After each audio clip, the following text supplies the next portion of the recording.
All right, all right, all right. Let's jump in here, folks. Let me know what's happening.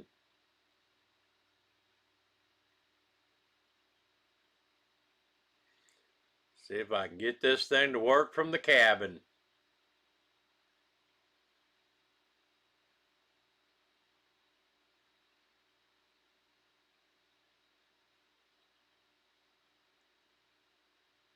Oh, there she is.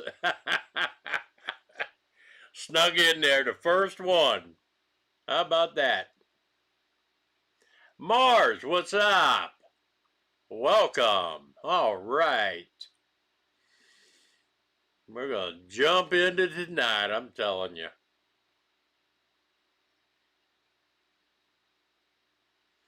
I'm so happy. Hello, Leroy. Welcome, my friend. Well, I'll tell you what, these old eyes, I got to start figuring out. It gets harder and harder to watch the chat over on the side and see what's happening. I guess the eyes don't improve with age. How y'all are?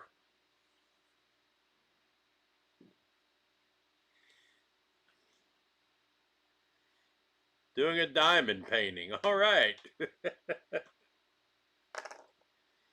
Paint me a diamond or two. Ah.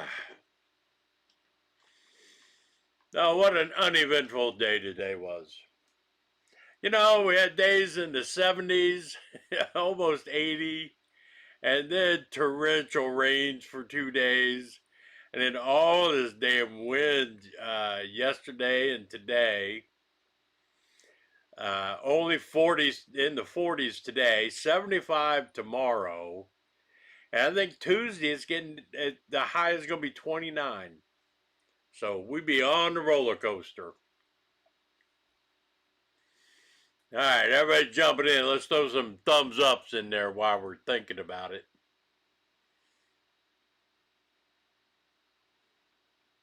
It's like cross stitch, but with small stones on canvas.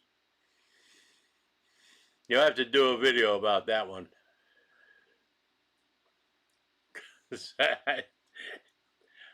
I don't comprehend. Let me put it that way. Oh, boys.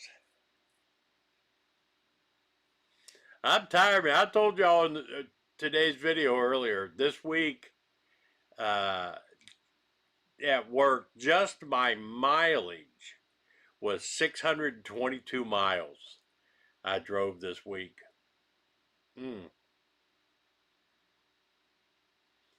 Hey, Chris, welcome, bud. Welcome, welcome, welcome. We're going to get the rolling on in here. See what kind of trouble I can get into.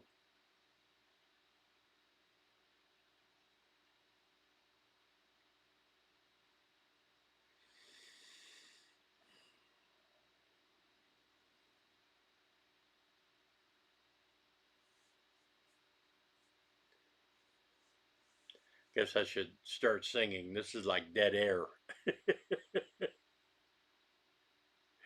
That's what I'll get my guitar and I'll start singing for you guys.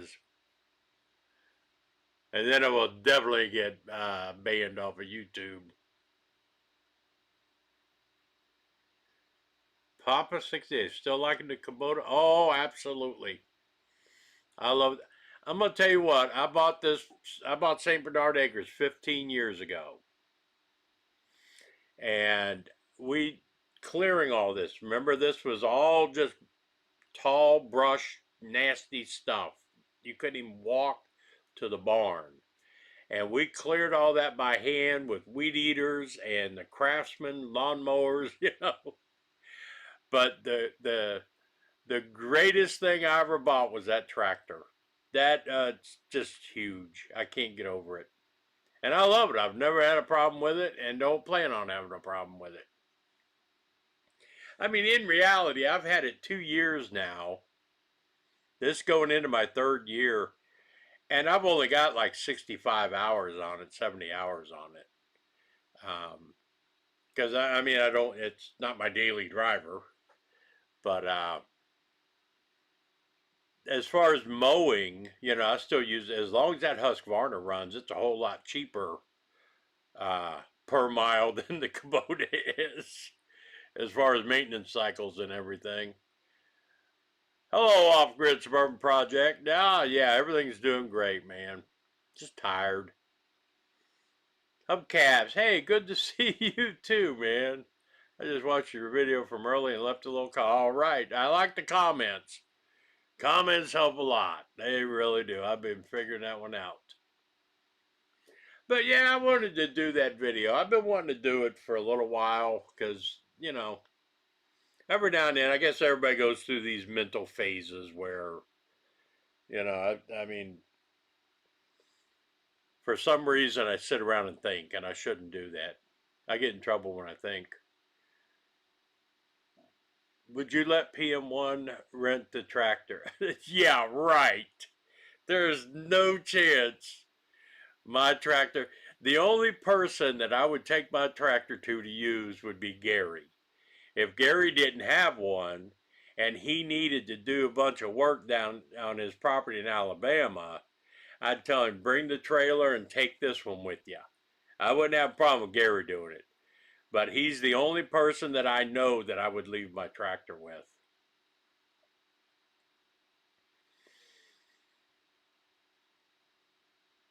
I think Ed would get hurt on it and then sue me. That's probably what would happen with it.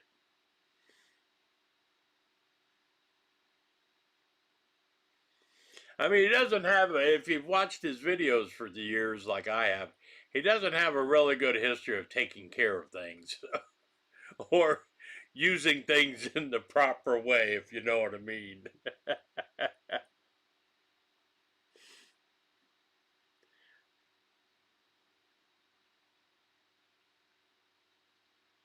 Oh, for that. Yeah, I bought wow, 1970s. Good for you. My first Craftsman, if y'all remember, uh, I bought that for $50. It was broke down in a field, and I went and hauled it out of that field and took it home and got it running. I just ran the crap out of that thing. I treated it like a bush hog till it finally died. The Husqvarna I got for Gail was a return at Lowe's. That was a $2,000 lawnmower at Lowe's. I think I got it for like $900. It had 31 hours on it. And that thing has been flawless. We've had 8 years, no, 10 years I've had that Husqvarna riding mower. Never, I changed the oil in, I do the maintenance on it. Never had an issue with it. Changed the blades, you know, that thing just runs and runs and runs. I did have the wheel bearings mess up on the front, and I bought the good wheel bearings that you're supposed to put on it, and haven't had an issue since.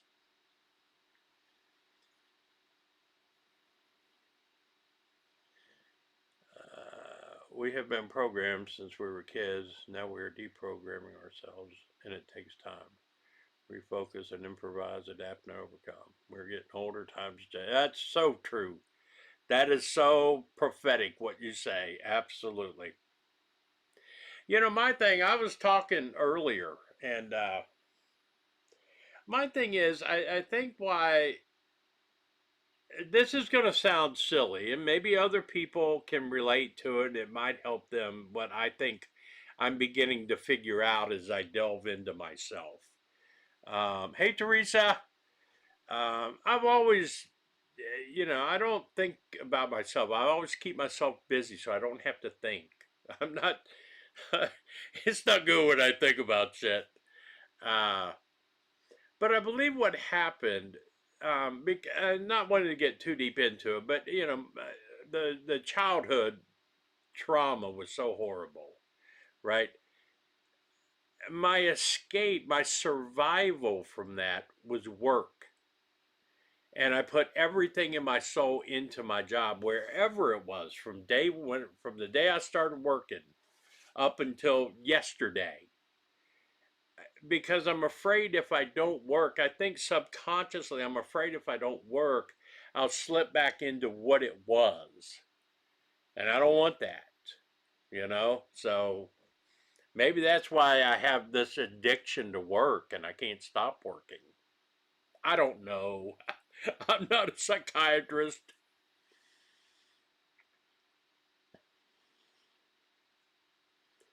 Trying to figure out what blade to get for my lawn trowel. I just get whatever Lowe's has on sale. They all sharpen. But yeah, I think I think that's one of the reasons why I work like I do and always have worked. I have never not worked. Hey Gary, what's up? Gary gave me a bunch of canning jars. Yes, we met for breakfast this morning, and don't tell him what I said about the tractor. By the way, I don't want him thinking he can do that.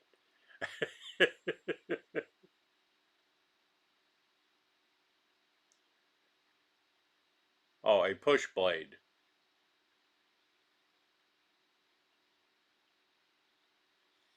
I see, said the blind man. Get a good quality blade, but make sure it's for your deck size.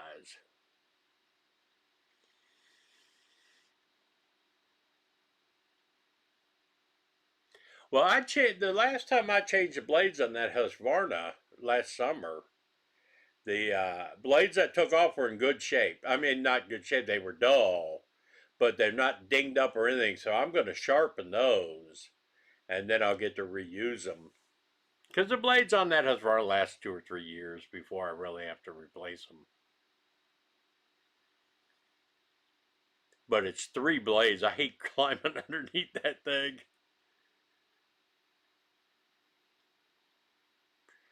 All right, what else is going on with everybody?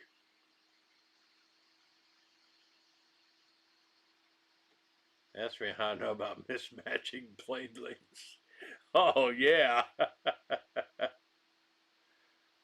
I'm seeing several on Marketplace, but I'm not sure if they will fit. I'm not sure, Teresa, what you're asking about. Like a lawnmower blade? I mean, I don't know, push blade.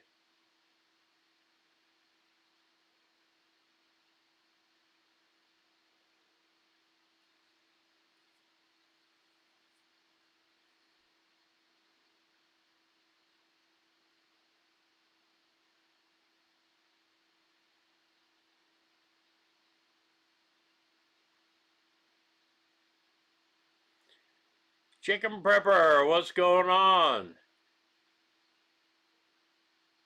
All right, a snow. Oh, okay, a snow blade. Yep. Now that makes sense. That makes a lot of sense. Just wait to get 3 inches of snow tomorrow night. Up north, it's getting 2 to 3 feet. Yeah, isn't it unreal? I mean, I was talking to Gary and I went to breakfast this morning and I was talking about that. And it's like, and he brought up a good point. You know, I've been saying all along as what they're manipulating the weather. They're doing this on purpose. They've lost control of messing with our weather. And uh, he said, you know, the poles are shifting. I mean, it could be more, you know, lean a little bit towards natural events. But this weather is just you know, it's never happened before the way it's happening now. I mean, we went from 75 degrees to 6 inches of rain, 70-mile-an-hour winds. Now, today's high was in the 40s, 75 tomorrow. Tuesday, the high is going to be 29. How can you plan anything like that?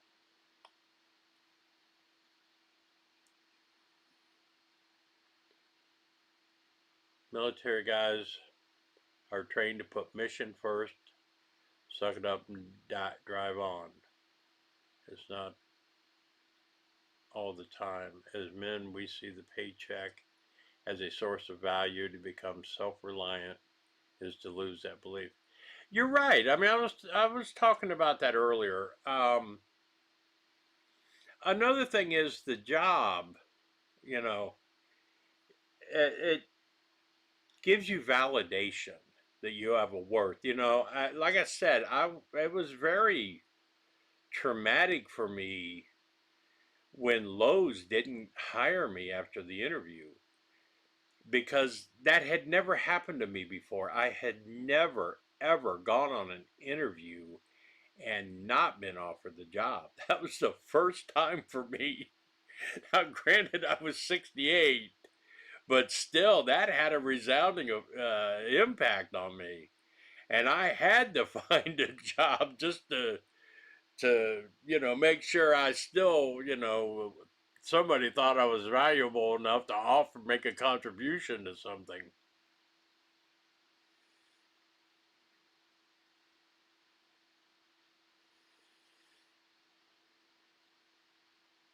But I saw an interesting thing. Oh my gosh, who said it? Mm-mm-mm. Oh my goodness, I can't think of who it was. I'll think of it later. But basically, what he was talking about, speaking of military, right? You are trained in the military, um, in the Marine Corps, in the Army especially, basically how to kill. That's your mission. That you learn how to live that regimented life. You learn duty, honor, discipline, all of that. I mean, you're trained hard on that kind of stuff. But when you get out, you're not trained how to be a civilian again, how to be a free person again.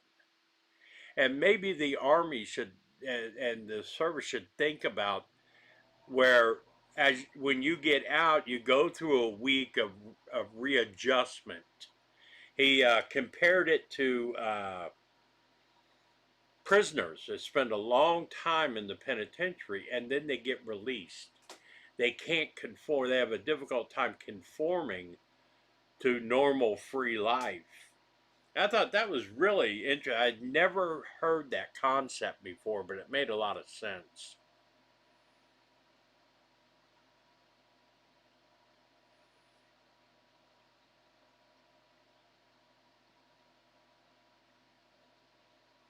I think the spraying, the ski excessive, where is at the AI data centers. Oh yeah, those are scary. My husband's lucky; he can still substitute at his job. He can work if he wants or not. Different schools get a $500 bonus for 50 days. It's a pretty good gig. Yeah, the excess water for the data center. Maybe that's why they're working so hard on seeding clouds and making sure how that works. I've got a garbage can sitting out here that last weekend was emptied, right? And I forgot to put the lid back on it, but it's empty. That's got 6 inches of water in it. Crazy, crazy for March. Mountain Man, hey Joe, I'm late. Was watching your video from earlier. Work a benefit dinner for the Muzzleloader Club today. Chicken and biscuits dinner. Wow. A Chinese auction. Fireball. It was on generator. Man, I want to go there. I really do. I can't wait to get up to one of your um, muzzleloader events, dude. I can't wait. Hopefully, before Gary moves, we get to do that. We got to pick a day, Gary, if you're still in here. We're going to have to figure out how to run up there. Arkansas Prep. I worked as a prison guard. Yep, corrections. So you kind of know what I'm talking about. You've probably witnessed that. Um, Especially the prisoners that did long time. I'm game. All right, bud. Uh, yeah, we'll figure one out, Mountain Man, and we're going to come up there. I think that'd be a lot of fun.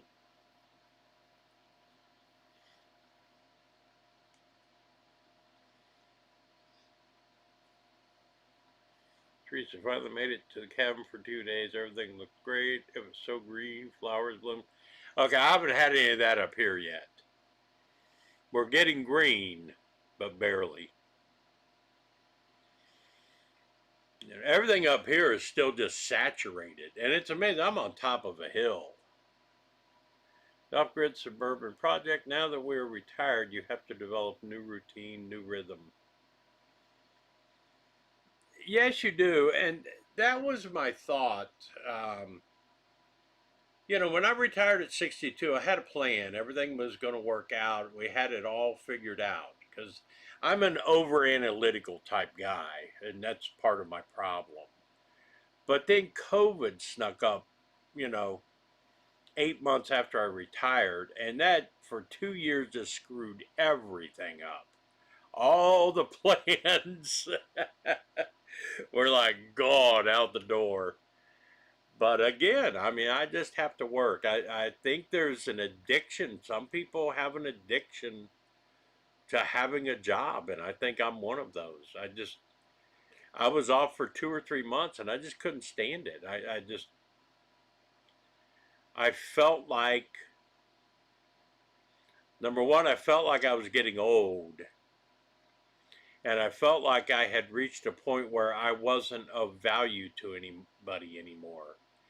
And I think I have to have that. I have to know that I have value and that somebody,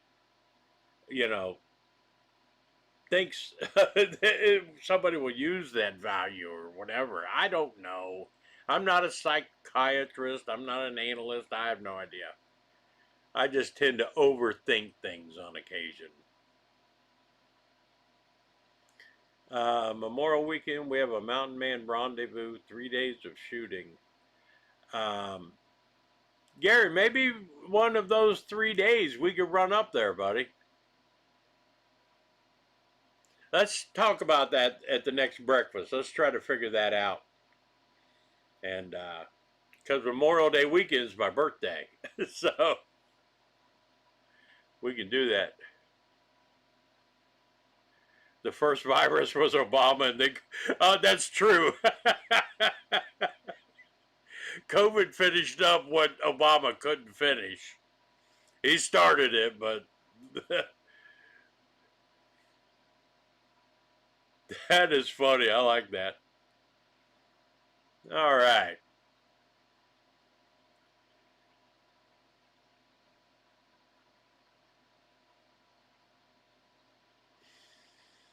Yeah, I had noticed a couple of comments on that video that, retiring early, I was in financial, we're struggling financially. We're not struggling financially. Our retirement income is plenty of money for us to live on and pay expenses. It gets more difficult because that income goes up 2%. And, gas in the last week has gone up 30%. Electric has gone up 25%. My water bill has gone up 38%. So it does, and no planning, or if I had waited till I was 65, I would still be hit with all these same increases the way they are, and a 2% increase on the Social Security cost of living. So that doesn't really come into play.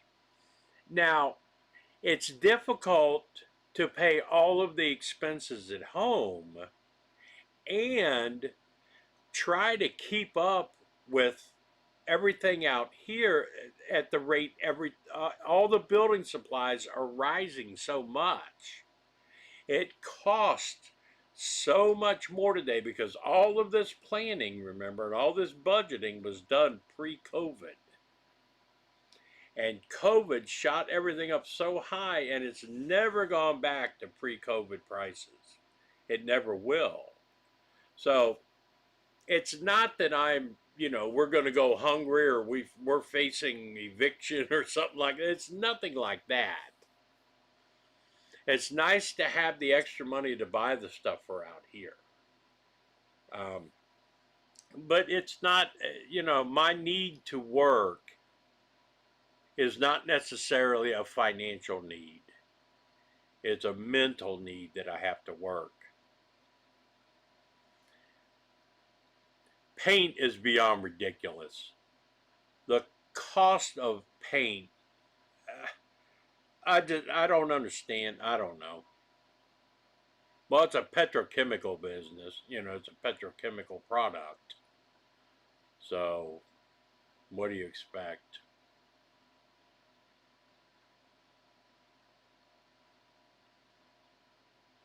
I am very blessed. I will say that. I'm not complaining. I don't ever want to complain about money. I complain about it. I complain about it a lot. But I don't want to beg for it. I'm not going to do that. That's how I grew up. We lived off of all the government shit, and I think all the stuff my mom and stepdad stole and scammed and all that kind of crap. I don't ever want to do that. Screws and ammo are insane. Absolutely. Absolutely. It's all gone out of hand. Alex today picked up a Springfield Armory 2011. A Prodigy. Springfield Armory Prodigy. It's basically a 1911 chambered in 9mm. That is one of the coolest handguns I ever saw. I'm so impressed. But I mean, he has so many traded in some stuff and upgraded what he has, and just because some things you realize, okay, I bought it, I don't shoot it, so let me trade it in on something else I might like. I am happiest when I'm doing projects for off-grid living. I still have to handle my day-to-day. Prepping is sacrifice, but worth it. Yes, I'm happy doing that. Don't get me wrong. I enjoy when I'm working out here, and I enjoy my prepping stuff. I mean, I think the move out here is going to happen this year. There's no question that it's going to happen. It's going to be dry enough to get the septic, the leach field connected. Then that's completely done. I will get the rain catchment set up, or not rain catchment really. It's going to be my storage tanks, and I'll pay $80. They'll deliver 2,000 gallons of water to me. But I'll have that in the bathroom set up, and a kitchen, and a washer and dryer. Then I feel like I can move out here. I don't want to move the family out here and live, I don't want to live off grid. I will be off grid if something happens, I'm ready for it. But I don't want to live off grid. I think that's a hard life. I really do. Everybody, they don't tell you the truth about it. But living off grid is a tough life. It's very hard and it's very expensive. But I know I can do it. I have what I need out here to generate power if I have to. But until that need arises, I don't want to.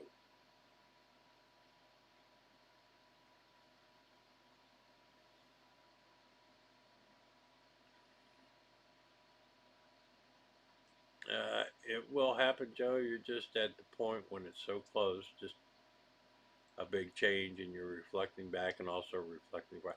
What an interesting point, Hubcaps. Yeah, I think you're right. It's all there's also an element of fear in making this move and actually doing this. Um, there is a fear factor involved there. I'm so comfortable with everything as it is, and I know in my heart of hearts I want this out here, but it is going to be such a change. And at 69 years old to make a change like that may very well have something to do with it. You could be 100% correct.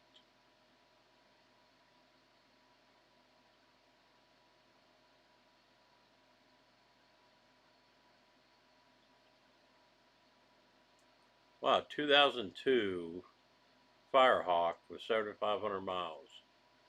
You can't beat that. Hey, Bill, what's going on, buddy? A 2002 collector car. Okay, make me feel older. 2002 is not old cars. I drive a 2006. That's my daily driver.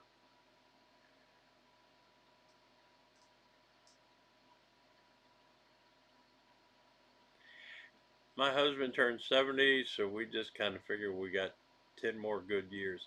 Now, I don't believe that one. I don't feel that way at all, Teresa. When I turn 70, I don't figure I'm not going to try to set a time frame of how much I have left. As far as I know, I'm going to live to 100. I have no clue.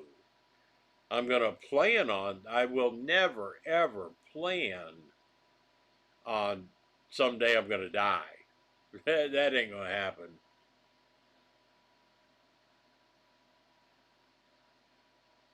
No, because, yeah. Me too. That's exactly how I felt. Wonder if that makes my 2001 GMC a collector truck. Yeah. Oh, jeez.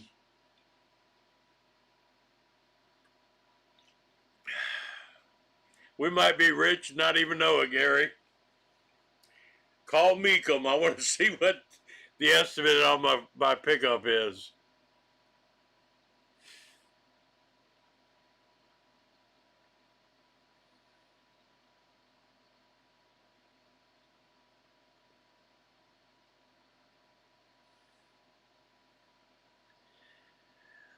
Oh man, okay, we're getting some people in. Hey, 47 people in here, 16 likes.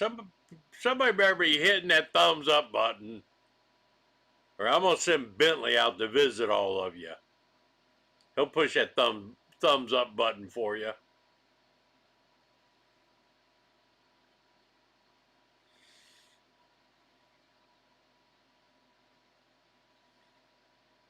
I'm happy with my yeah.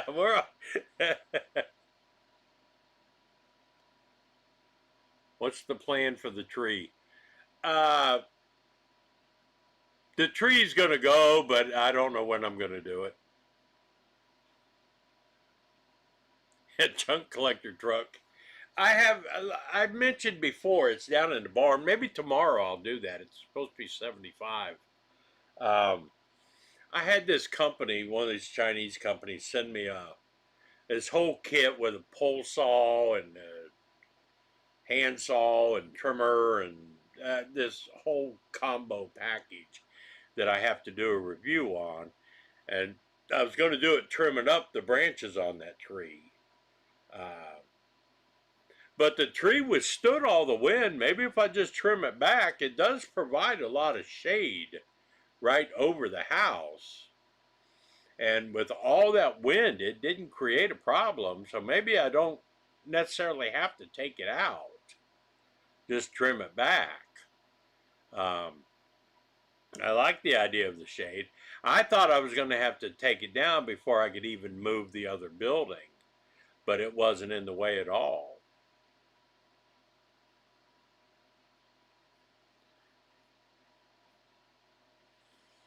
My daily driver is an '06 Ford Taurus, 140,000 miles. My daily driver is a 2006 F-150 with 179,000 miles on it now.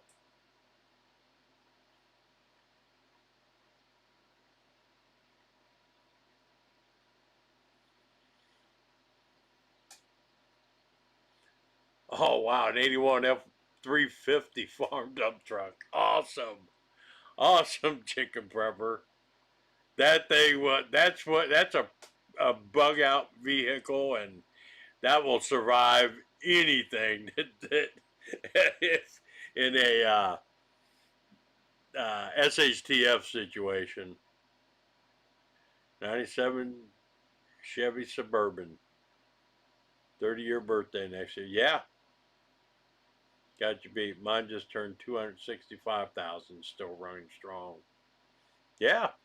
I just took mine into Gary, or the other Gary, and had the old. I mean, I run full synthetic in it now. I don't, you know, at 100,000, I started using a blended synthetic, but now I just run full synthetic in it. And I change the oil every 5,000 miles, even though I know you can get more out of synthetic. But I have that habit, you know, that's what I do.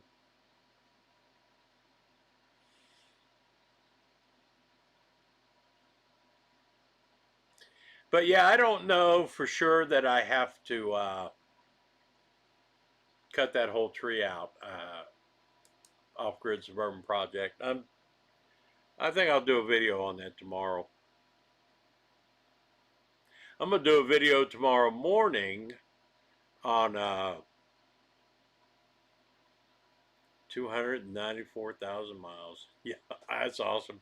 We can't get rid of these vehicles because today's vehicles will run nothing like these. They won't last forever. I also have a 1960 Project Carrera. I did get. Now that's a classic car. That's an old car. The Big Easy, what's going on? A 98 Suburban, 346,000. All right.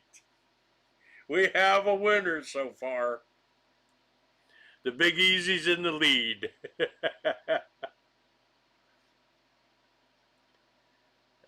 John Perry, I got a 2023 Chevy 2500 Duramax diesel, 80,000 miles.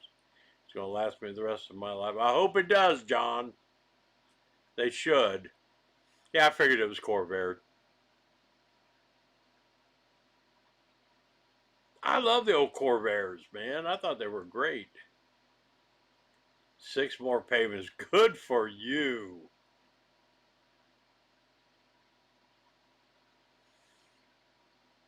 Good for you. That's awesome, dude. You know the problem right now. I this is Alex bought 2 years ago, I think, or 3 years ago. Alex bought a 2021. Maybe it was 4 years ago. It was only a year old. It was brand new, but it was the previous year's model. F-150 Lariat, right? Hybrid with all the bells and whistles, right? And it was like $72,000, which I've never bought a house that cost $72,000. But he bought that truck, and everybody has bought those kind of trucks. The banks hold so much paper on these $100,000 vehicles that are now worth $30,000 or $40,000. They will never ever reach a point where they have positive equity in them. They're all negative balances, and people are saying, "Okay, I've got this truck I paid $70,000 for. Now it's worth $25,000. I'm only going to get $20,000 on a trade-in for it, and still owe 40 grand on it." They're just letting them go back, and these banks are getting all of these repos now, and they can't make their money. It's, a problem is coming. A financial collapse is coming. Between that and what's happening behind the scenes in the housing market that they don't want to tell you about.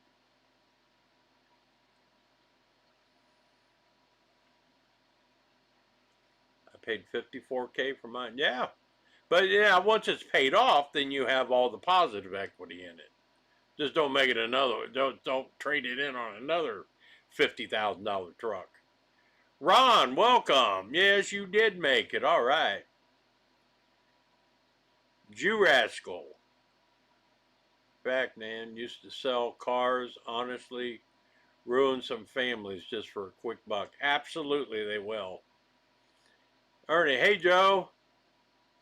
I watched your earlier vid. I retired October 2020 because they laid us off and because COVID in March. I retired that year in October at 62. Yes, I don't regret for 1 second having retired at 62. I love it. Just COVID threw a ringer in my plans, that's all. Uh, can somebody say bank bailout? Absolutely. That's what. I don't know if they're going to do it this time. I mean, you got a crazy guy as a president now. You know, who knows what he's going to do. I'm glad I'm getting out of the housing market. Absolutely. I don't blame you, Gary. I mean, when I saw mine, I think mine, like I said, I am still waiting on the hospital and everything to be built. Uh,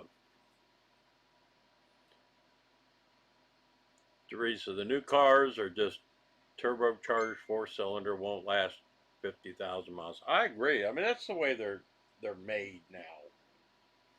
That's why you have to keep what we have. Keep what we have. Work with it. Okay, now I see what you're talking about, Malachi's Corner. She sent me a picture of it because I didn't know what she was talking about. Um, Planned obsolescence. There you go. But they were doing that in the 80s. We just figured out how to get around it on some of the vehicles. You know, the entire world as we know it has changed. Everything. Everything is different now. It's a different world since 2019. Everything is flipped for some reason. I don't know what it is.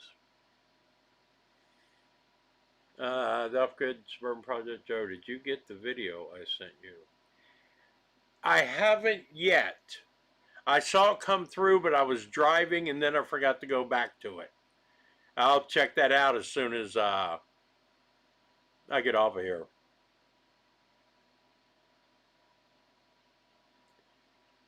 Computerized junk. Yeah, plastic. Who was it? Is it Dodge?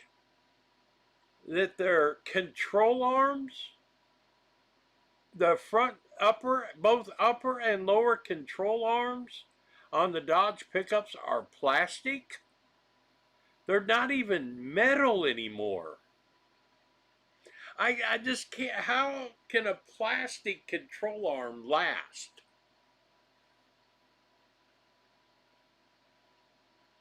COVID gave me a bunch of feral cats. Yeah, well, us too, Frank. Thank you, Ron, for mentioning that. Yep. Let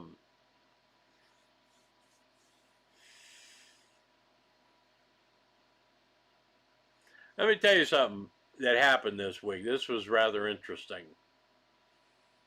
Nah, I won't bore you with that one. I'll do something else later. I've been getting more active on my SBA prepping and survival Facebook page, that group, in case you guys want to join it. SBA Prepping and Survival's group. We're getting more and more people in there posting stuff. So I want to try to get that to grow.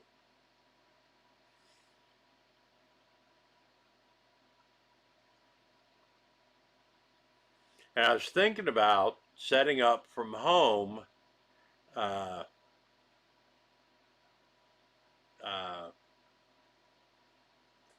Wednesday night live stream on my SBA Prepping and Survival channel here on YouTube. Todd, how do you like the No Treason, the Constitution of No Authority by Lindsay Sponsor? I have not read that yet. I ordered that. You can get that on your Kindle through Amazon. I have that in my library now, but work was so busy that I haven't got to read it yet. But I will be. Hi, gang. Hey, Tiny House. What's going on, buddy? I have one eye on the UConn basketball game. All right.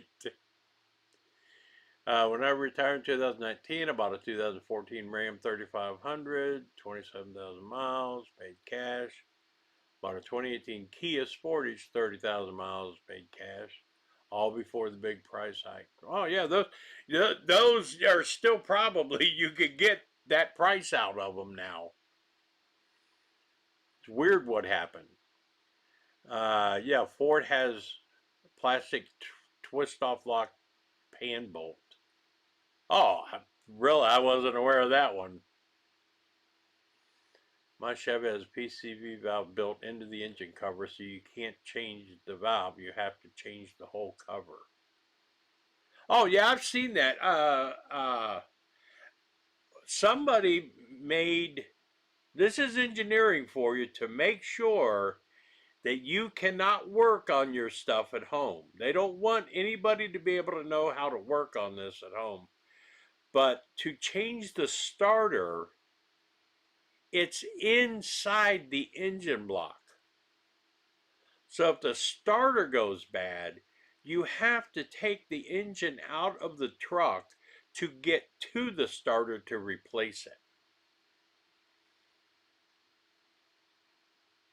Intakes are plastic. How in the hell can an intake be plastic?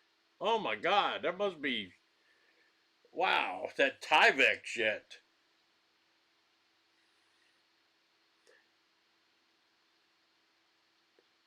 The one video you and Gary bushcrafting and that branch hit you in the ear was so funny. Yes, it was, John. Yeah, it was a trip, man. We were just trying to find a spot out there. And that thing sure did snap back and grab my ass. Woke me up. Where'd my Dr. Pepper go? Got my Dr. Pepper. You guys need to watch. Tomorrow I'm going to make a video. I haven't done a cooking video out here for a while. And I'm going to make sausage gravy and biscuits out here tomorrow from scratch. Well, not the biscuits, but the sausage gravy.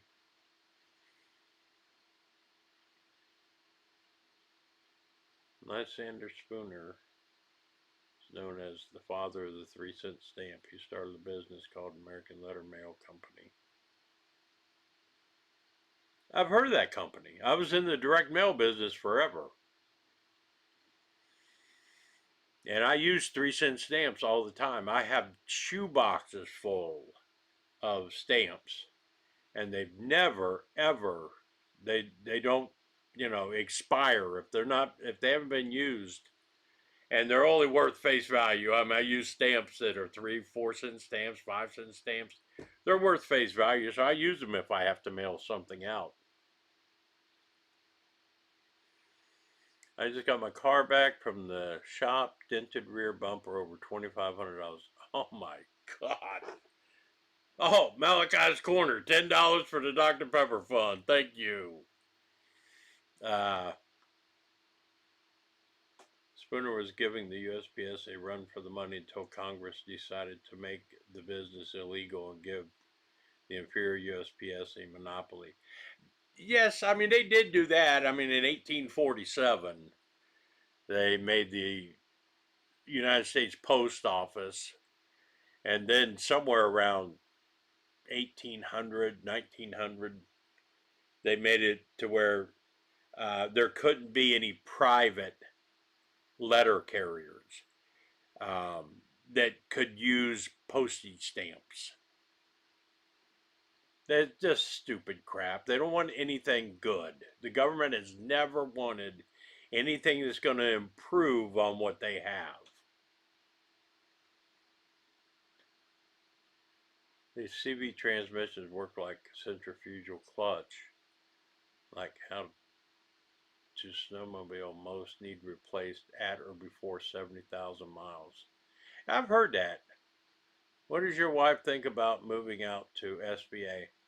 She wants to move out here. I mean, we all want to.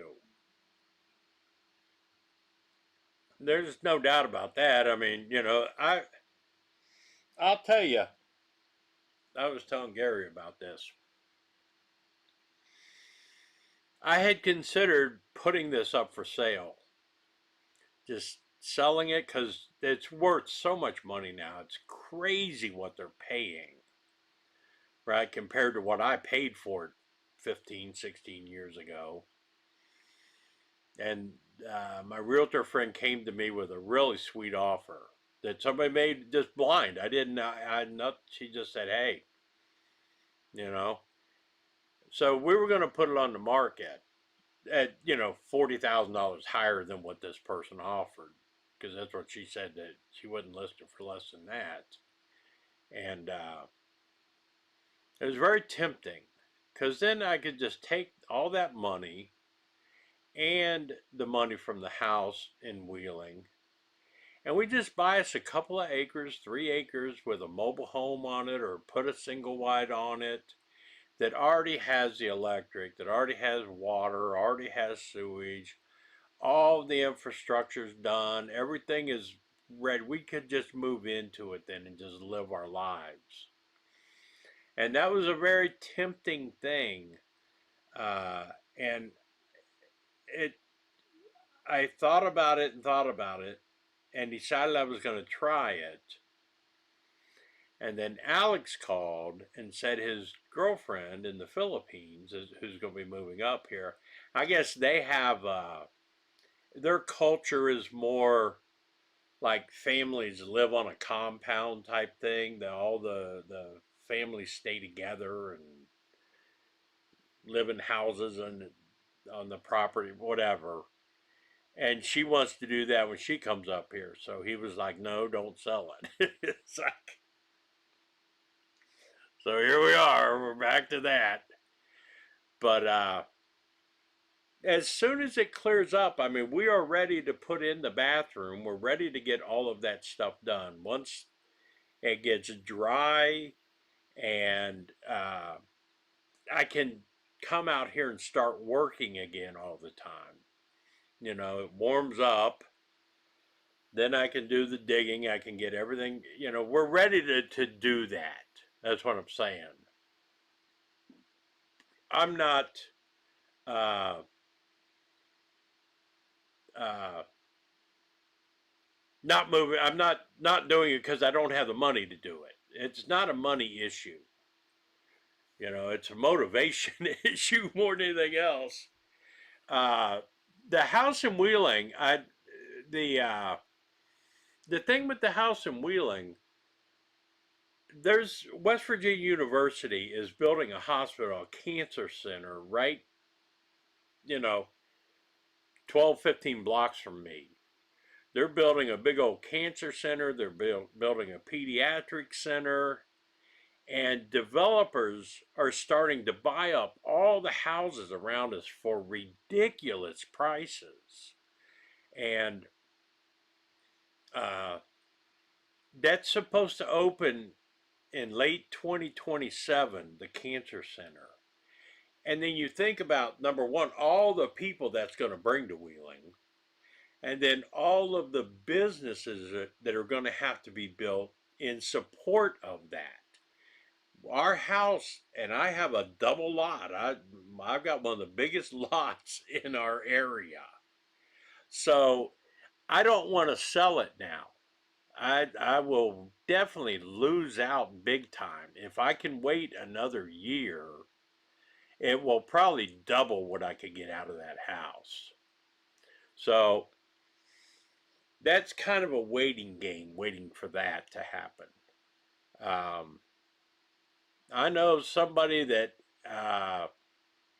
has a single lot, 25 by 100 lot, that is about 6 blocks closer to where all that's going to happen. And they got $80,000 for that vacant lot. I'm like, okay, I have a double lot. I mean, it's not vacant. They'll have to, and they're just going to tear down my house. So I don't even have to fix up my house. I don't have to do anything to it anymore. But I don't want to sell it yet. So we're just making it last. So we might get really lucky on that end of it. But once, like I said, once I get the bathroom in, the washer and dryer, and the kitchen, then we're moving out here. I can leave the house sit vacant in Wheeling. It doesn't cost me anything. Um, I can let Nick stay in it. Nick can live in it until that finally all the construction's done around there and we get the right offer on it. So it's not a matter of needing money to do that, to move out here. And again, that's not why I work. That wasn't the point of the video today, that I'm financial. Somebody made a comment, that if I had waited to retire, I wouldn't be struggling financially. We're not struggling financially. We don't have as much money as I'd like to buy everything out here and have it all done. But I wouldn't do that if I waited to retire anyway. I wouldn't have that. Farmall, yeah, don't worry about it. You're not late. We were waiting on you. Now we can start and have some fun.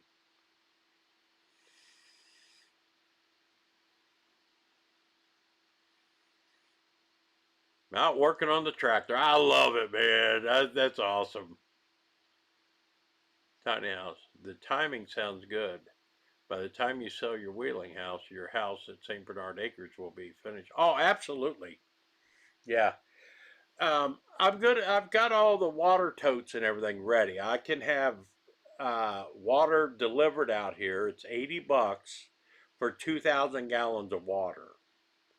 So I don't have to worry about doing the well right now. When I sell the house in Wheeling, I can then do the well. I don't have to worry about it.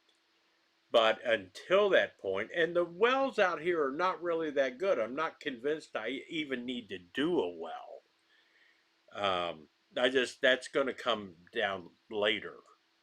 If I can get 2,000 gallons of water delivered for $80, plus the rain catchment on top of that, I'm not too worried about water. I just have to have a bathroom and a washer. I said earlier, I mean, for the new people that came in, since I mentioned that, I don't want to step down. I want all of the luxuries of living that we have in the house. I don't want to try to be out here living off grid. That's not my plan at all. I don't plan on being an off grid life unless situations make us do it, then I'm ready for that. But I ran electric because solar did me fine here in the cabin, but I like having electric. I don't have to use a generator to run the air conditioner. uh, and I like having the barn just flipping switches. I like that, so I'll pay for that convenience. As long as it's here, I'm going to pay for it. So I don't want to, I don't want to move out here and it seems like okay, we're like living in a holler in eastern Kentucky where in Appalachia. I don't want to live like that. I would still want to have all those same conveniences I got at home.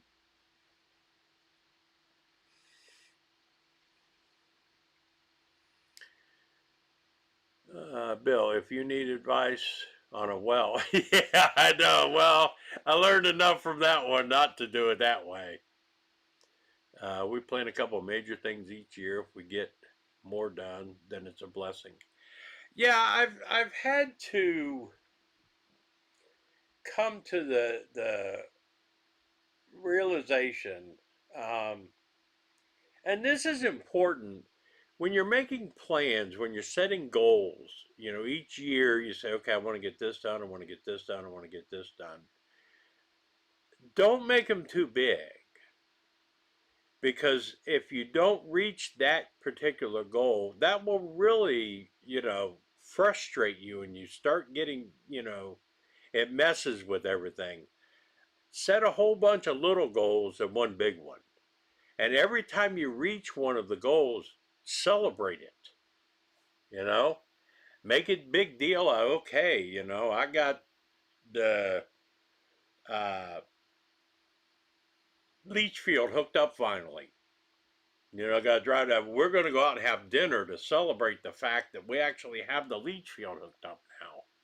You know, the big goal is having the entire bathroom and everything plumbed and ready to go. That's a big goal, right? If I don't get all that done at the time frame I want to, I'm not going to get frustrated over it. I'm going to have a bunch of other goals that keep me happy, if that makes sense. You know,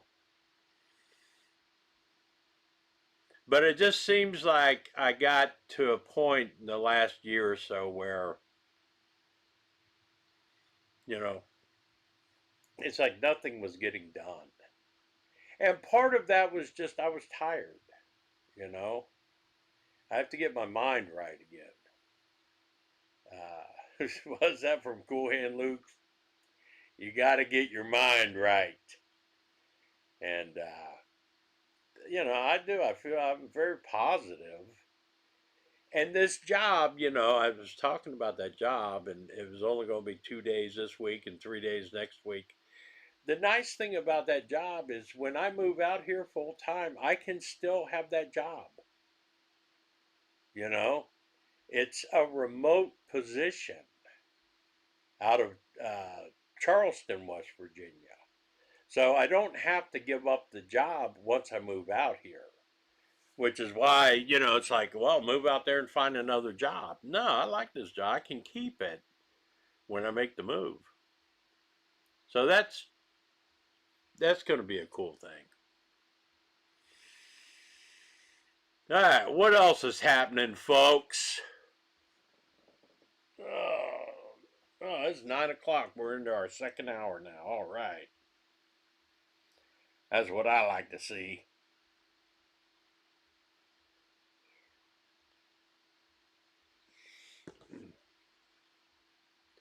Celebrate the little victories, but don't forget the big picture. That's it entirely. Off-grid suburban project. Do you have a spot for a small pond? I think so, but I got more clearing to do. This property, I mean, it's 10 acres is what I have, but a lot of it is a slope. And then part of it actually goes down into a valley and then up the other side. There's a stream that runs down in that valley behind us. So, I mean, this used to be pasture land. That's all it ever was. So out of the 10 acres, you know, probably 4 acres is very easily usable. The rest of it's not really usable. It's great to have all the woods around us. But it's not a hill, but there is a definite slope.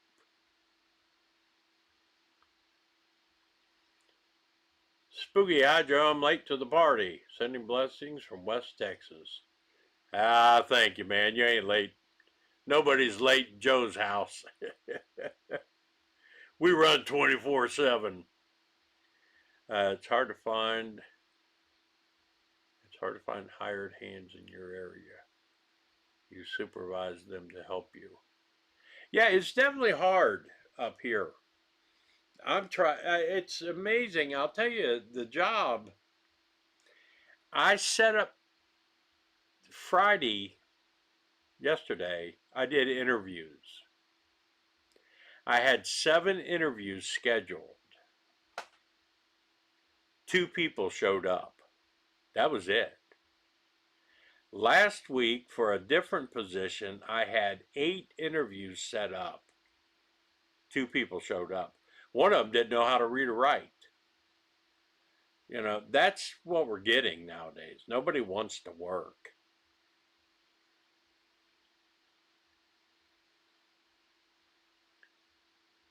Hot Rod Ron. I want to see 90-degree weather and sunshine. Wouldn't that be nice? I'll take one day of it. My first thing to do is hauling firewood for next winter before I need to cut grass. Yeah, I want to be that far ahead too. 10S off grid. We lost power for 3 hours this morning. I used my power station to cook breakfast. That's awesome, dude. Yeah, Gary lost power for, geez, he lost it yesterday and it just came back on about 4 or 5 o'clock, I think. Hired hands pay to do that. I know, I gotta find something like that. But you know, I would tell you, the kid I hired yesterday, I was very happy to see this. This gives me glimmers of hope for the future. This kid is 22 years old. He lived in Pittsburgh. He wanted to move out of Pittsburgh. For the last 14 months, he worked at FedEx, loading trucks at FedEx during the day and loading trucks at night at Amazon. And he did that for 14 months to give him enough money to get a house and move in over here and have enough money left over to last him a while till he found a better job that wasn't so physically demanding and that he would like better. And I'm like, dude, if you have that much, willingness that you work those 2 jobs for 14 months, you got a job with me, pal. I'll definitely try you out. I was happy to see that.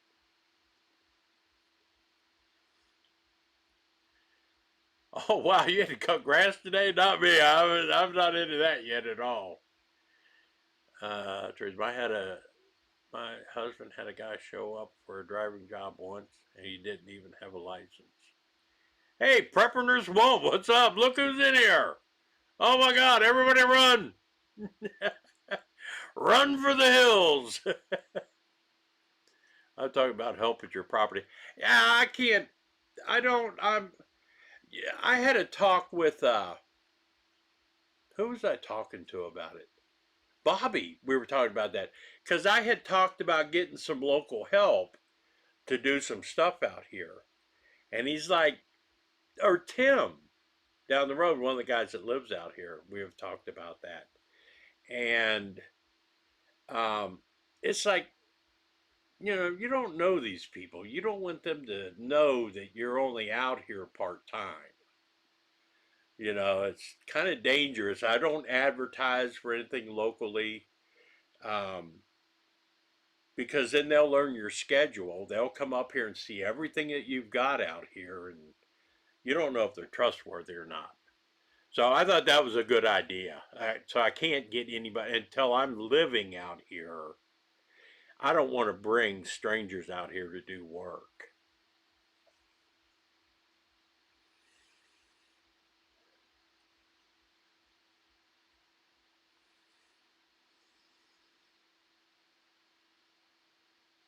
Spooky, it's been the 80s here in West Texas for quite a while. El Paso, Texas, supposed to be in the mid-90s by the weekend. Not looking forward to that because we'll be in the hundreds. I know. I mean, I love Texas, dude. And West Texas, though, is a little rough for me. My peach trees are blooming like mad. Wow, hell yes. But you're further south. I mean, it's different up here. I'm way up north. Even Ed's further south. His might be starting to bloom where mine won't. People are strange when you're a stranger. Yes, they are. Yeah, and again, that's why I'm not going to hire anybody locally until I'm living here and I can watch this place. So, as nice as it would be, I mean, I can't even hire me. Yes, PM1 is in the house. Go take a shower, Ed. I saw your video. Get in that damn shower.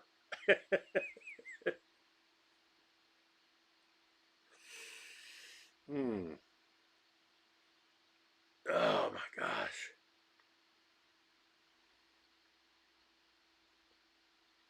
Remember that from the Doors. Yes. Yes, I do. Now that you said that, I remembered it. I had a guy I hired who thought he could take over. Yeah, you run into that too. I mean, I hope you're doing well, Joe. Yeah, I am. It's all going good, bud. We're just having fun and working hard, and it's just some things never change. Um, let's see, Pennsylvania, where I am, will be after Memorial Day for plants. Yeah, we're generally here the second week of May, I think. But the last few years, as much as they've been messing with our weather and screwing things up, we may get a frost at the end of May, and it they've changed the cycle so much that you really don't even know when to harvest. I mean, it's like the only thing you could do that to start growing a garden in the future is to have a giant greenhouse where you can control the climate, because they don't want us growing our own food. They don't want us to be self-reliant at all. But I think around the middle of October or the middle of May, I can start planting. And then I'm going to have the garden out here back behind the barn. And then I'm going to have gardens at home as well. Here behind the barn, I'm going to do corn and beans, potatoes, things I don't have to worry about daily maintenance on, and just see what grows. And then at home, I'll do the peppers, the cucumbers, the zucchini, the tomatoes, the stuff there that we can tend to daily. It's almost time to start clearing gardens and starting veggies. Yes, it's going to be here soon. Our chicken prepper, in my opinion, a propagate should share the knowledge, teach each other what we know. It won't be a tremendous asset for the group.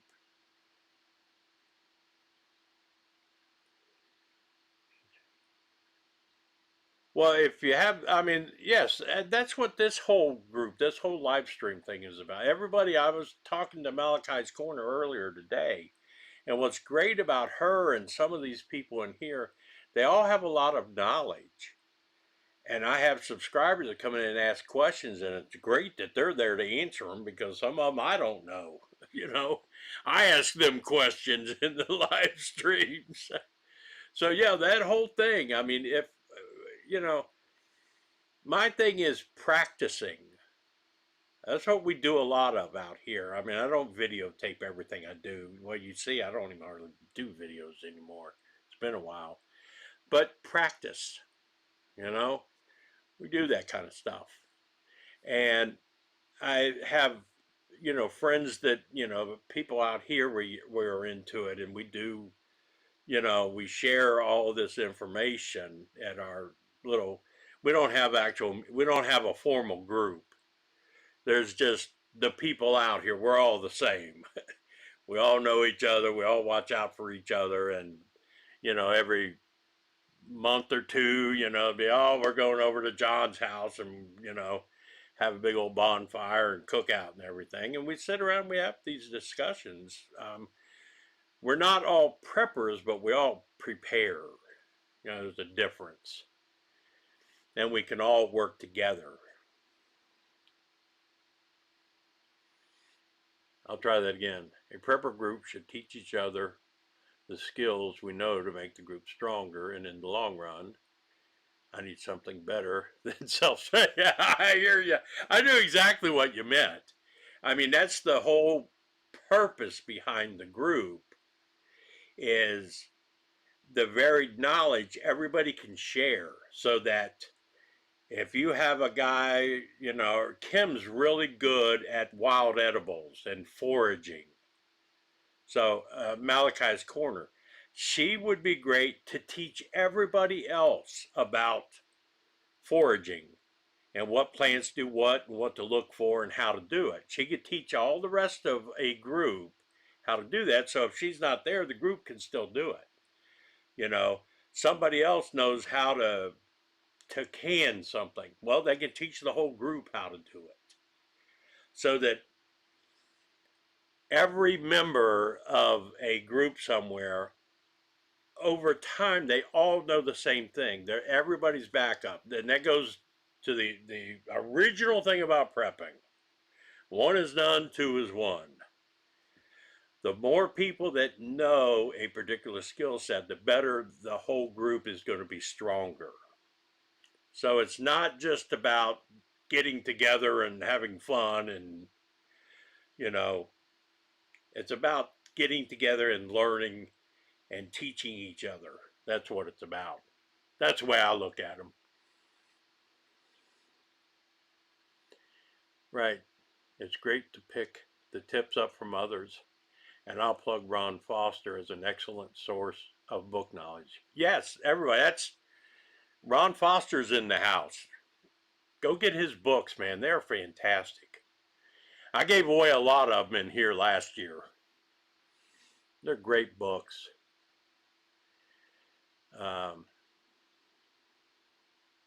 There's a difference between a prepper and a horse. Well, sure there is.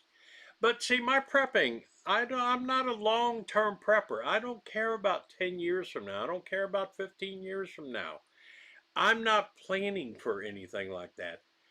I think some people get fantasized in their prepping and think, okay, the world's going to come to an end.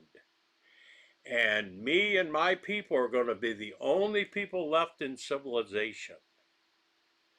So I have to be ready to restart civilization. I am not looking at that. That's not my thing at all, right?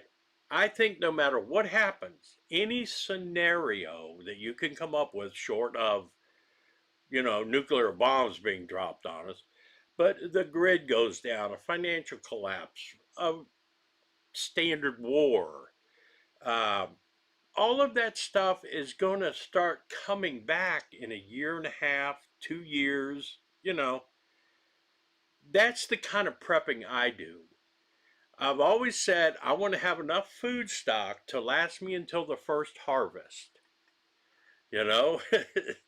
Seeds are the most important thing, and that's why I've got to get the garden going out here. I need to learn what grows and what doesn't. If I have to have dirt brought in and, figure out how to do it out here. But I don't stock any food for thinking 2 years from now. Because again, whatever happens, whatever the new norm is going to be, new government or whatever, it's going to start developing and things are going to start coming back.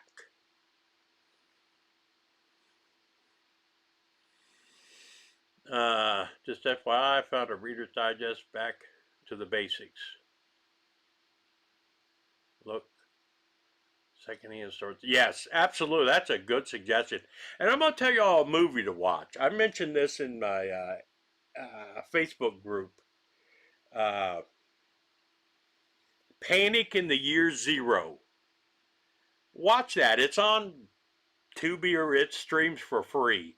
Panic in the Year Zero. It's fantastic. It's an old black and white movie about taking a family. This guy's taking his family on a fishing trip from LA. Nuclear bombs dropped. This is in the 60s. And he does all the things that preppers do today. He knew what to do. And I'm like, wow, that was from the 1960s. So if you get a chance, look up. You can find it's on YouTube. Panic in the Year Zero. I just accidentally came across that and I was fascinated.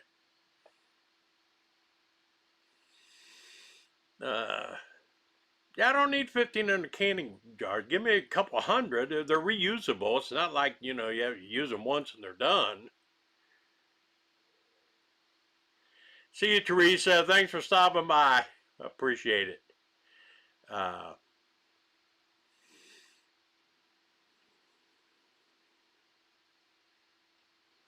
So what are you going to do with the tiny home you're at now when you move into the other room?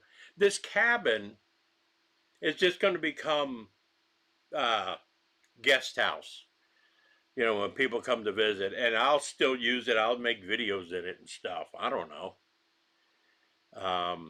It's built on blocks, so I might move it to somewhere else on the property. I mean, uh, but I always figured this. We have friends that come out, you know. Um, Gary can come up and visit for a week or 2 weeks and stay here in the cabin. Because I mean, it's got the running water, it's got electric, it's got everything, AC. You know, it's all good.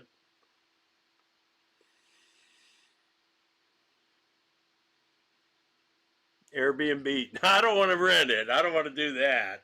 That's what my neighbor Bobby was talking about, building, 3 or 4 cabins like this over on his property and doing Airbnbs with it. But I don't want to get into that.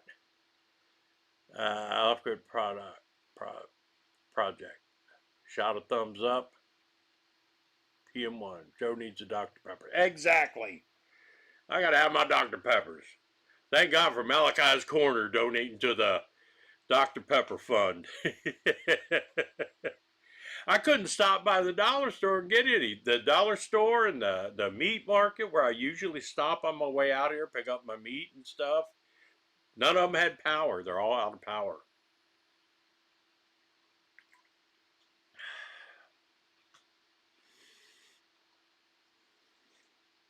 But you guys have to watch for tomorrow's video because, like I said, tomorrow morning I'm going to make sausage gravy and biscuits and eggs for breakfast here in the cabin. I'm going to do another cooking video if it works out. I was going to use my cast iron skillet I got out here, but I haven't used it for so long I got to take it home and do some work on it. So I'm going to have to use a regular one. Okay, but you'll have to have a place to take the bath, shower, and use the bathroom then. They can, if they can come to the house and do that. I'm not going to rent it out. I mean, I have the cassette commode that they could use during the night, and I just dump it in the septic tank and clean it out. But they could come down to the house. It's going to be friends. It's not going to be strangers. I'm not going to have strangers staying in the cabin here. So they'll be come to the house to take a shower. And it's not going to be. It's not like I have people out here every week.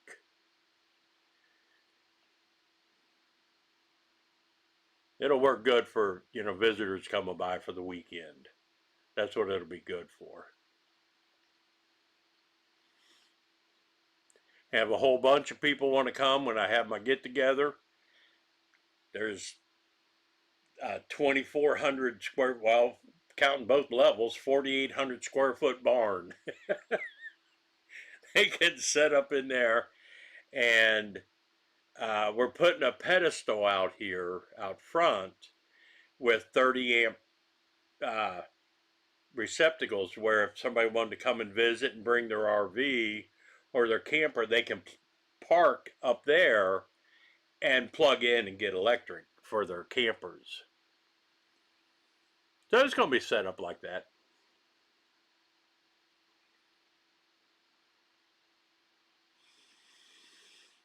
All right. What else we want to talk about?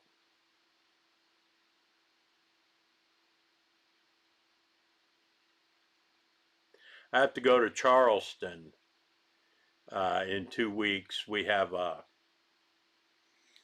a supervisors meeting on Saturdays that all the supervisors from all the different sites have to go down there. Me being like a field manager, I have to go down Thursday and then work in the office Friday, and then Saturday do the meeting, and then Saturday afternoon I can come home. Camping is fun, but I like my comforts. Absolutely. Hey, you're right on, girl. That's me now. I used to camp with the Boy Scouts. I tent camped all I ever wanted to do. I don't like doing it anymore. In my truck with my get home bag, all my stuff, because I do all this traveling now. Like I said, last week, I put 622 miles on the car, just going and doing inspections at the various sites. And I have my bug out or my get home bag. It's not bug out bag. I have my get home bag. I have a sleeping bag, and I have a small portable cot that folds out and snaps together. Because even if I get stranded somewhere, I don't want to sleep on the ground. I have my cot that I can get up off the ground anyway. But I'm gonna have to. I'll do a video on my get home bag. It's 72 hours of survival. If I'm if something happens while I'm gone, this will keep me surviving until I can make it home. Hopefully. When I was a kid, I usually hung out with older people that taught me mechanics and sales auction type stuff. It seems the younger generation is not interested in learning anything now. You're right. It's absolutely.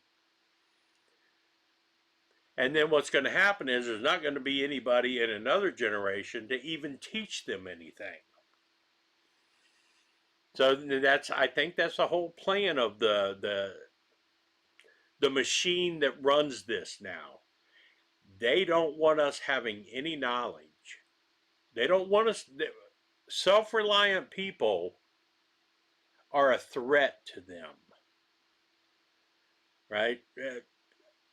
People like me, like preppers, we're a threat to. They're afraid of people like us, and that's why they're trying to do away with us. You know, they don't want us to be self-reliant.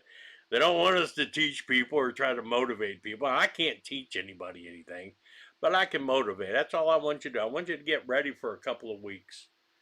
You know, we'll start with that.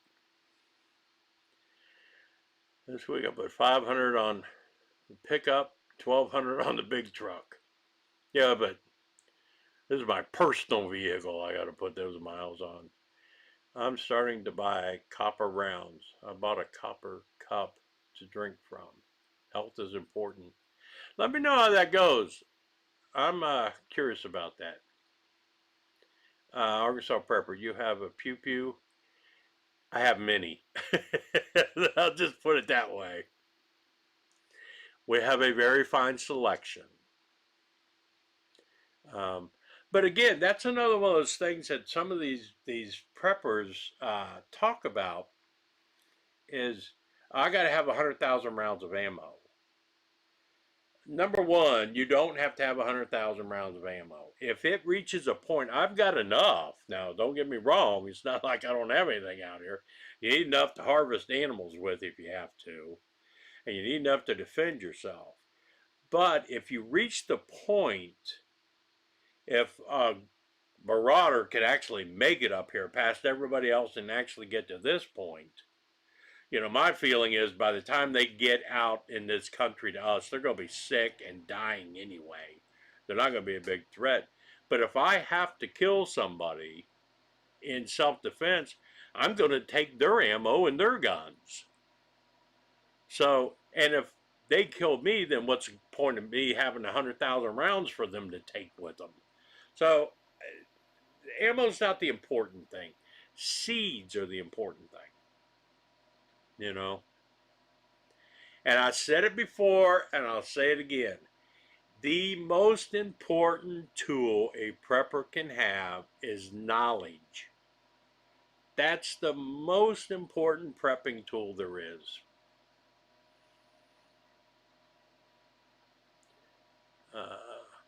If America keeps aborting babies the way they're not any youngsters, that's true too. That is true too. But you know, I talk about knowledge. That's why I did all of the electric work here. I ran all of this electric myself. I taught myself how it worked. It starts with solar. I learned how solar worked. That gave me an idea how electricity works. But I researched it. I read the books. You know, Russell sent me the NEC code, you know, for electric. And I did all of the work out here to run all this electric. Guess what? If anything happens, I know how to fix it. I don't have to call anybody, right? The septic system. I took the class. I took the test. I read the books. I learned how septic systems work, and I got certified to install my own system through the state. And they, gave me a certificate and they gave me the permit to do it and they approved it. But I learned how it all worked so I can fix it if something happens. So knowledge, knowledge, knowledge. You just cannot get enough of it.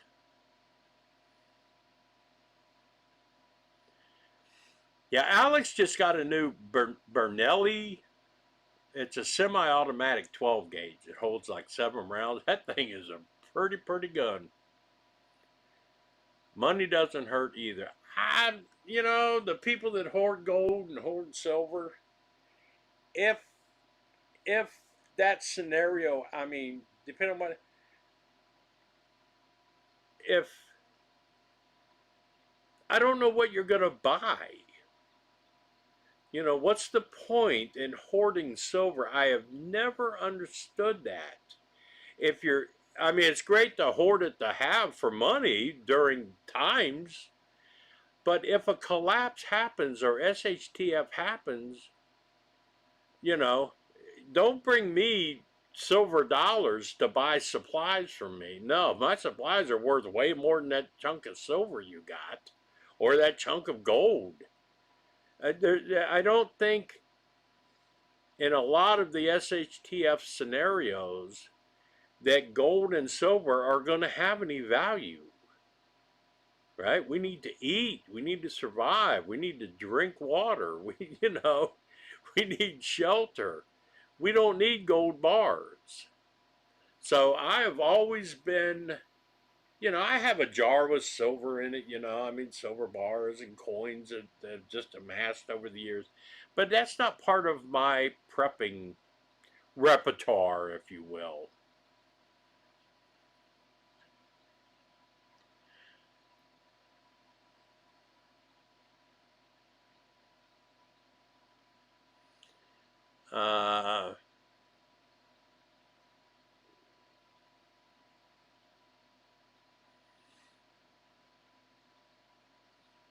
Yeah, you're going to buy all that gold and silver used to buy food from the people who ordered the seeds. Exactly.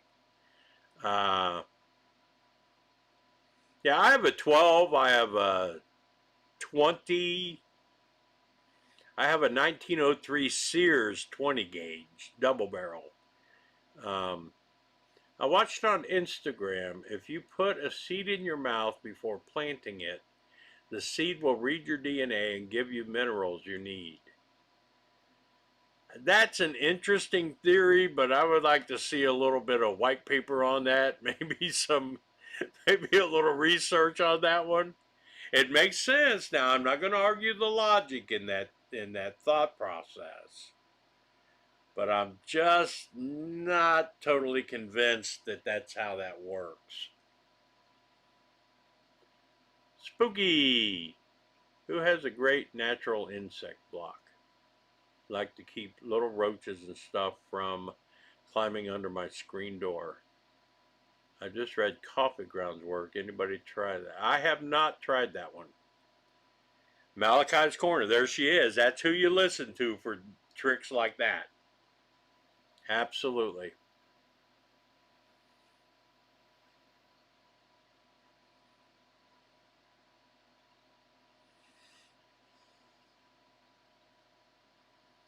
I can't afraid. I'm going to tell you a funny story, then I'm going to get off of here. That involves a roach and a can of Raid. I moved to Houston, Texas. I didn't know much when I moved to Houston, Texas. And I had rented this house. I was living with this little girl. We were having a good life, And they have these big roaches in Texas. I think they're palomino bugs or something like that. They're big giant things, right? Big giant cockroaches. Well, she came out of the bathroom one night screaming because there was a roach on the shower curtain. Right? I'm like, well, shit. So I went in the kitchen and got under the sink, a can of Raid to spray at it. And I go walking in the bathroom and I pick up that can to spray it. That son of a bitch flew at me. I didn't know those things flew. I'm going to spray that cockroach, and he starts flying at me. Well, I screamed like a little girl, and I threw the can at it and ran out and slammed the door shut. And I said, if you want to get rid of that roach, you go do it. I had no idea those things would fly. Yeah, palmetto bugs. Yeah, I did not know that they flew. That scared the crap out of me. Man, I threw that can and screamed and ran. I had one of them, I guess, when I was living in Corpus Christi. I guess when it starts getting cool in the evenings, a lot of times when you get home, they'll get in the engine block of your car and get on your hood, kind of like for the warmth. And one morning, no, I was in Houston. Yeah, Houston again. I was on I-10 going to work. And I felt something on my leg, and I hit it, right? I went, my leg. It was one of those bugs inside my pants on my leg. And I slammed on the brakes right on I-10 and got over to the shoulder and jumped out of that car and pulled my pants down right there for everybody to see and got that bug out of those pants. And then put my pants back on and went on to work. But those things are like, oh my gosh.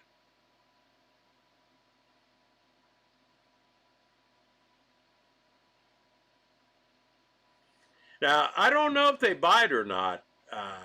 I never got bit by one. That's crazy how big spiders have one shape. Yeah.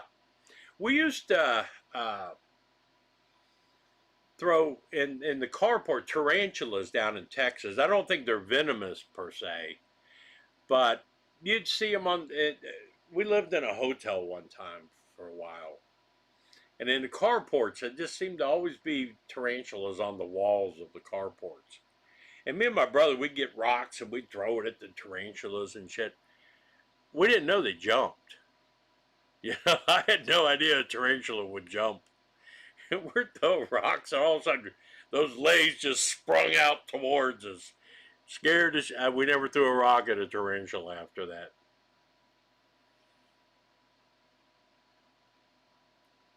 They're the size of dinner plates, yeah. My wife, when we were living in Houston, we had a condo down on Padre Island. And, we go down there once a month or so that we could get away. And we were out swimming in the Gulf of Mexico, or Gulf of America now. We were down at the beach, our condo was right on the beach. I mean, our balcony, you looked out at the Gulf. It was pretty cool. We were down at the beach. We decided to go to dinner, so we came in, went back to the condo. She took a shower. I was taking a shower. Well, her blue jeans were just laying on a bar stool there in the kitchen. And she grabbed her jeans, pulled the jeans up and buttoned them. And then she felt something, a stinging thing right on her crotch. And she pulled those pants down, and a scorpion dropped out of them. There was a scorpion inside her blue jeans, and it bit her right there, or stung her. I mean, they're like bee stings. It wasn't poisonous or anything like that, but it was like a bee sting. And it had a little welt swell up and shit. But when she pulled her pants down and that scorpion fell out, the cat went after the scorpion. And then that freaked my wife out because she was afraid the cat was going to get stung by the scorpion. So she's trying to grab the cat, get a broom to sweep the scorpion out the door. Nothing like turning on your Christmas tree lights and roaches run over. I couldn't handle that. Tiny house, I'm going to go have nightmares tonight. Oh man, they got some big bugs in Texas, I'm telling you.